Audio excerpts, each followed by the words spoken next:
breeding American Pitbull Terrier because it's all based on performance when it comes to the best American Pitbull Terrier in the world.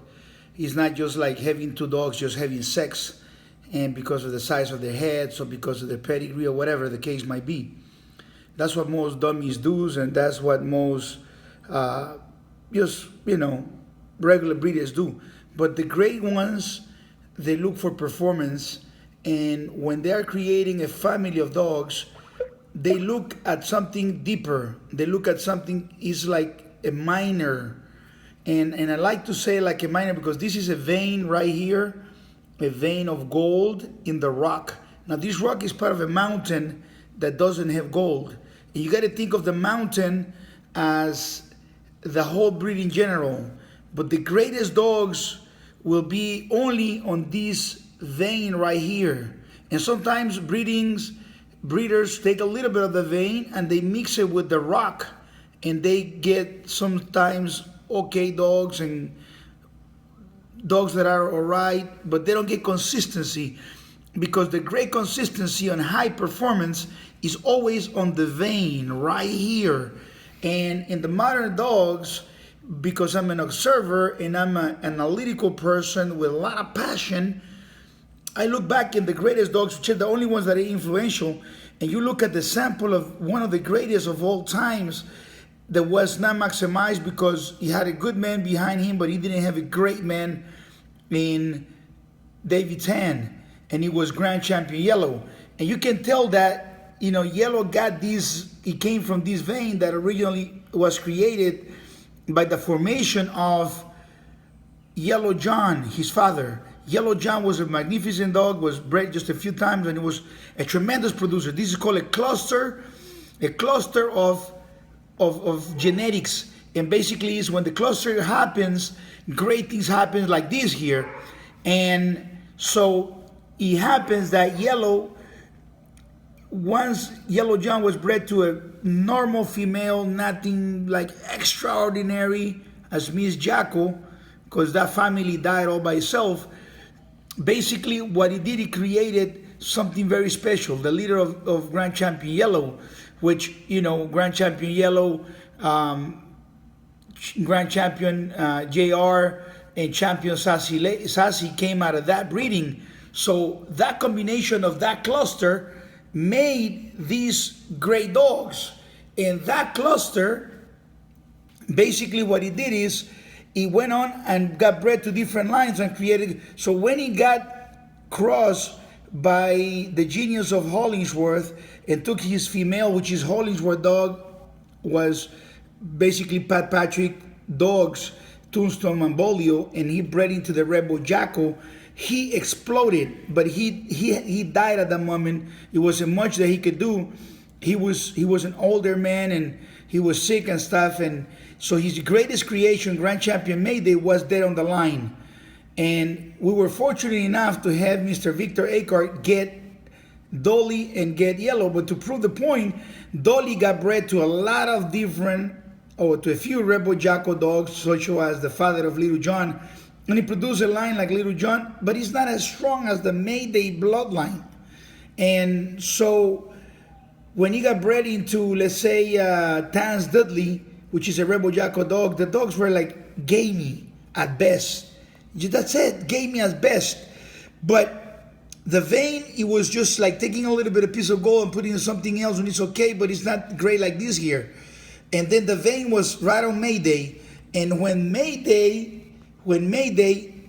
got bred, when Dolly got bred to the dogs, nothing really explosive happened like when he was Dolly bred to Yellow. So the vein was coming from Yellow John to Yellow and then to Mayday. And when Mayday got bred to Blondie, he passed on directly right over Macho One-Time Winner. Now that's not Macho Buck, that's Macho One-Time Winner, the father of Awesome Buck. And that vein got passed to Awesome Buck. And why do I say this is because Yellow John got bred just a few times, and then Yellow got bred a lot of times. Mayday got bred a lot of times, but then Macho got bred just 2 or 3 times, 4 times. And in every litter, he produced amazing dogs. To me, Macho, one-time winner, is the greatest producer of modern times. And he passed this ability to produce to Awesome Buck. And then Awesome Buck, which is right here in my cup of coffee right here, Awesome Buck was able to produce right now so far in 4 liters, which the first litter was with a yellow John dog, and really with a yellow, with a, how do you call it, with a little John dog. And those dogs were not maximized, and they were not of the quality of the dogs when he was bred to, let's say, the pups that we got now of Siga the Great, or when he got bred to Tinker, which also her bloodline, he had hit a dead end, just like Robertson told me, my bloodline hit a dead end. But Awesome Buck had the spike to take that bloodline and produce something better. And then Awesome Buck has that lineage right from this golden vein of greatness.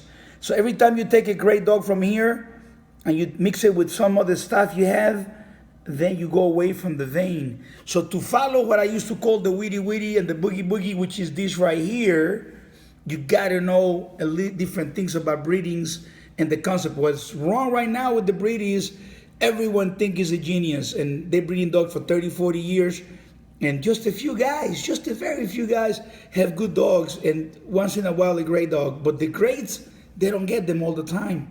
And then there's a lot of people coming in well excited with, I want to try my stuff and mix it with these and see what happens. This see what happens is a huge problem. So this is exactly how breeding relates to mining. My father is a mining, I am a miner now, working on a mining set. I'm not working with gold, obviously, but you know, it's kind of a similar thing when it comes to finding special materials on mountains full of dirt. In this case, it's a mountain rock with gold. So gold is like that. You got to find this vein. You got to find the special vein to create something special. So this, in my breeding program, the vein goes like this: from yellow John to yellow to Mayday to Macho, one-time winner, to Awesome Buck, and then down to the Bagman, and also Mayday and all those dogs. And that's my bloodline, the greatest dog in the last 20 years. Check out my website, therealpitbull.com, so you can learn about the real Pitbull, okay, and learn about the great dogs. So it's been nice. Check out my videos and do videos from time to time so you can learn, so you can stay away from the masses. This type of stuff, you don't read it in books.